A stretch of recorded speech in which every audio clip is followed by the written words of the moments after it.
Start recording now. Okay, so welcome to another episode of Kindle the Hearthfire with Ash and Nighttime Reading Hour for Silly Surreal Sundays.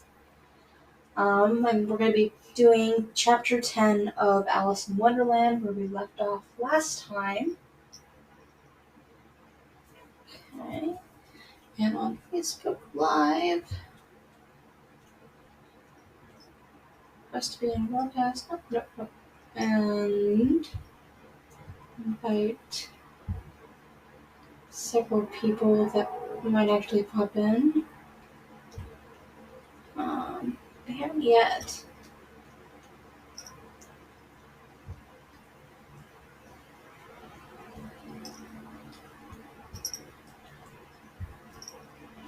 Okay, I'm going to invite a few people this time around because I don't see too many people pop in, really.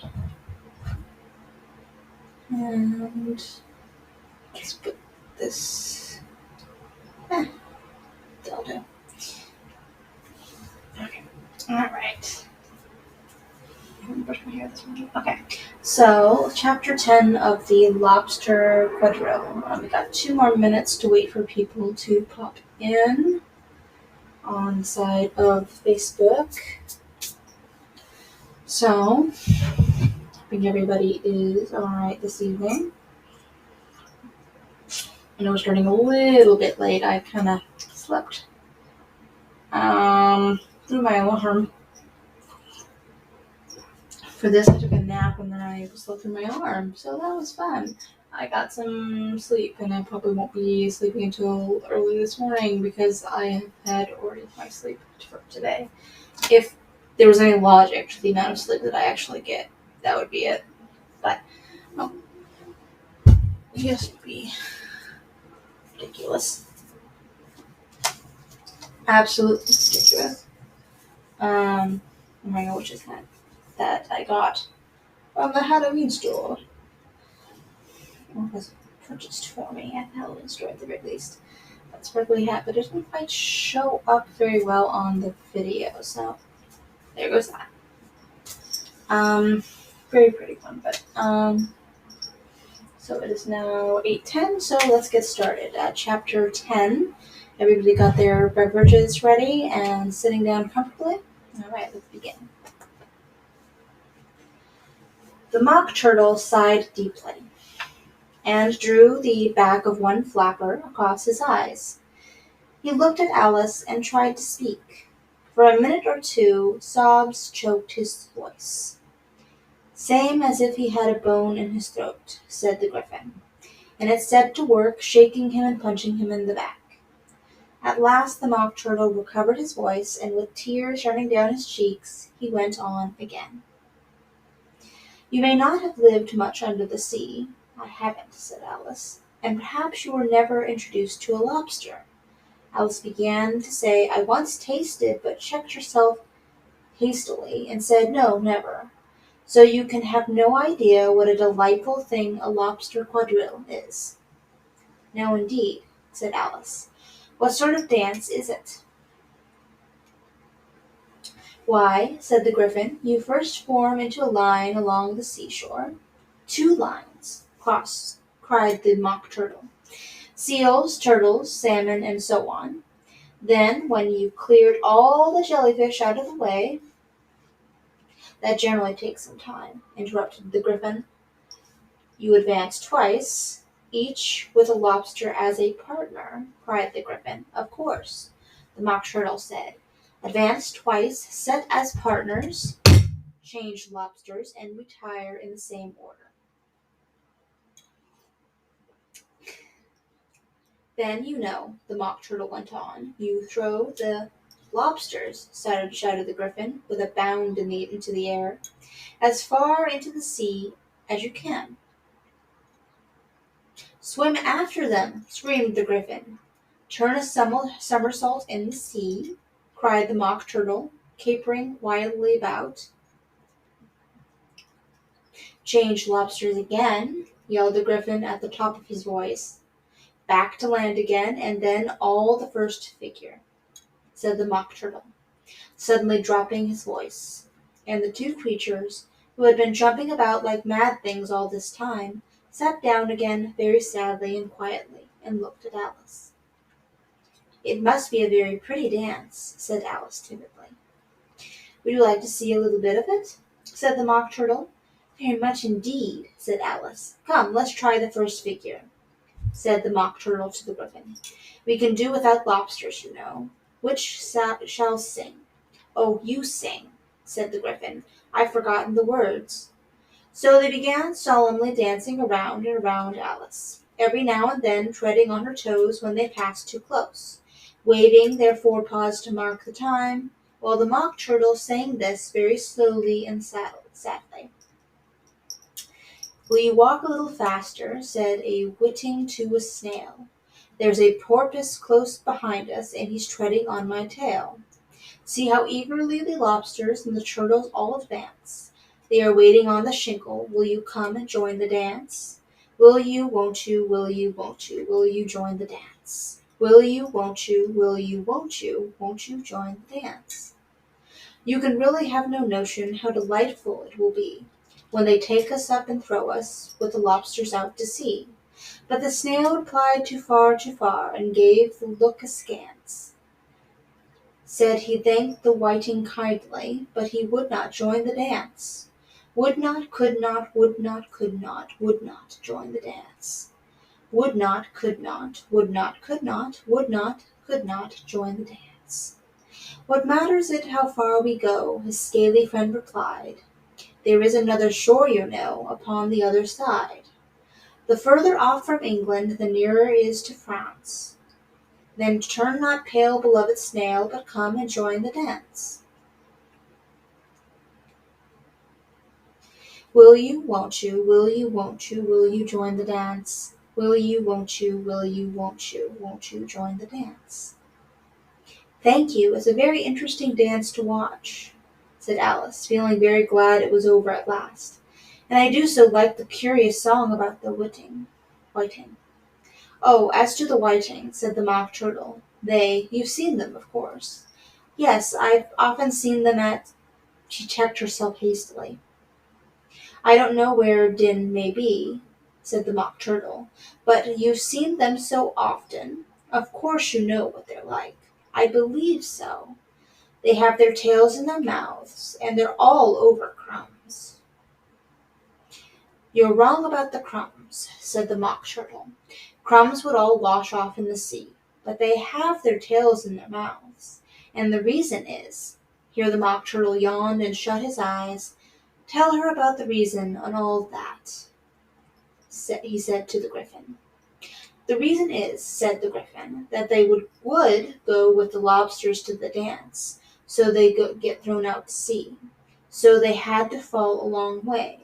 So they got their tails fast in their mouths, so they couldn't get them out again. That's all." "Thank you," said Alice. "It's very interesting. I never knew so much about a whiting before." "I can tell you more than that, if you like," said the Gryphon. "Do you know why it's called a whiting?" "I never thought about it," said Alice. "Why?" "It does the boots and shoes," the Gryphon replied very solemnly. Alice was thoroughly puzzled. "Does the boots and shoes?" in a wondering tone. "Why, what are your shoes done with?" said the Gryphon. "I mean, what makes them so shiny?" Alice looked down at them and considered a little before she gave her answer. "They're done with blacking, I believe." "Boots and shoes under the sea," said the Gryphon. The Gryphon went on in a deep voice, "are done with whiting. Now you know." "What are they made of?" Alice asked in a tone of great curiosity. "Soles and eels, of course," the Gryphon replied rather impatiently. "Any shrimp could have told you that." "If I'd been the whiting," said Alice, whose thoughts were still running on the song, "I'd have said to the porpoise, 'Keep back, please, we don't want you with us.'" "They were obliged to have him with them," said the Mock Turtle. "No wise fish would go anywhere without a porpoise." "Wouldn't it really?" said Alice in a tone of great surprise. Of course not, said the Mock Turtle. Why, if a fish came to me and told me he was going on a journey, I should say, with what purpose? Don't you mean purpose? Said Alice. I mean what I say, the Mock Turtle replied in an offended tone, and the Gryphon added, Come, let's hear some of your adventures. I could tell you of my adventures, beginning from this morning, said Alice a little timidly, but it's no use going back to yesterday, because I was a different person then. Explain all that, said the Mock Turtle. No, no, the adventures first, said the Gryphon in an impatient tone. Explanations take such a dreadful time. So Alice began telling them her adventures from the time she first saw the White Rabbit. She was a little nervous about it just at first. The two creatures got so close to her, one on each side, and opened their eyes and mouths so very wide. But she gained courage as she went on. Her listeners were perfectly quiet till she got to the part about her repeating, You are old, Father William, to the caterpillar, and the words all coming different. And then the Mock Turtle drew a long breath and said, That's very curious. It all came different, the Mock Turtle repeated thoughtfully. I would like to hear her try and repeat something new. Tell her to begin. He looked at the Gryphon as if he thought it had some kind of authority over Alice. Stand up and repeat. 'Tis the voice of the sluggard, said the Gryphon. How the creatures order one about and make one repeat lessons, thought Alice. I might as well be at school at once. However, she got up and began to repeat it, but her head was so full of the Lobster Quadrille that she hardly knew what she was saying, and the words came very queer indeed. "'Tis the voice of the lobster, I heard him declare, You have baked me too brown, I must sugar my hair. As a duck with its eyelids, so he with his nose Trims his belt and his buttons, and turns out his toes." Later editions continued as follows. When the sands are all dry, he is gay as a lark, and will talk in contemptuous tones of the shark. But when the tide rises and the sharks are around, his voice has a timid and tremulous sound. That's different from what I used to say when I was a child, said the Gryphon. Well, I never heard it before, said the Mock Turtle, but it sounds uncommon nonsense.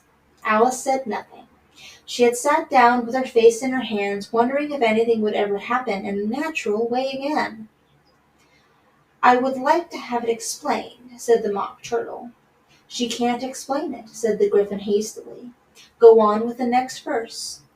How about his toes? The Mock Turtle persisted. How could he turn them out with his nose, you know? It's the first position in dancing, Alice said, but was dreadfully puzzled by the whole thing and longed to change the subject. Go on with the next verse, the Gryphon repeated impatiently. It begins, I passed by his garden. Alice did not dare to disobey, though she felt sure it would all come wrong, and she went on in a trembling voice. I passed by his garden and marked with one eye how the owl and the panther were sharing a pie. The panther took pie crust and gravy and meat, while the owl had a dish as its share of the treat. When the pie was all finished, the owl, as a boon, was kindly permitted to pocket the spoon, while the panther received knife and fork with a growl and concluded the banquet. What is the use of repeating all that stuff? The Mock Turtle interrupted, if you don't explain it as you go on. It's by far the most confusing thing I ever heard.